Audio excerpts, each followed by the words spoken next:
Hello everyone. ఇప్పుడు మీరు చూస్తున్న ఈ పిల్లర్ అనేది మన రెస్టారెంట్ ఎంట్రీ అవ్వగానే మిడిల్లో ఉంటుంది. సో సెంటర్ ఆఫ్ అట్రాక్షన్ కాబట్టి మంచి వాల్ స్టిక్కర్ సెలెక్ట్ చేసుకుని వేయించాము.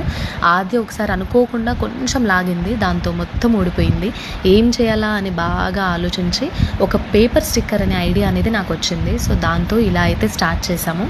సో నాతో పాటు మా స్టాఫ్ అందరూ కూడా కష్టపడి దీన్ని అయితే మొత్తానికి కంప్లీట్ చేశాము. బట్ ఒక చిన్న మిస్టేక్ అనేది జరిగింది. పైన బ్లూ కలర్ బ్యాక్గ్రౌండ్ ఎంచుకున్నాము.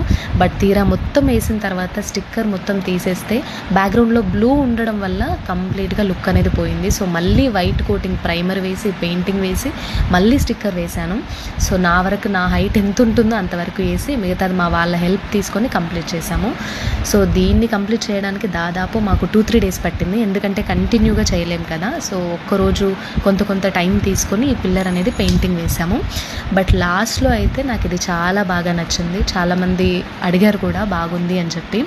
సో ఇది వేరే వాల్ స్టిక్కర్ తెచ్చి వేయించడమో వేరే వాళ్ళతో వేయించి ఉంటే మాకు ఇంత సాటిస్ఫాక్షన్ ఉండేది కాదు. స్వయంగా మా చేతులతో వేసాం కాబట్టి ఈ గోడ అనేది చాలా బాగుంది పిల్లర్. ఇప్పుడు చూడడానికి కూడా సెంటర్ ఆఫ్ అట్రాక్షన్గా మిగిలింది.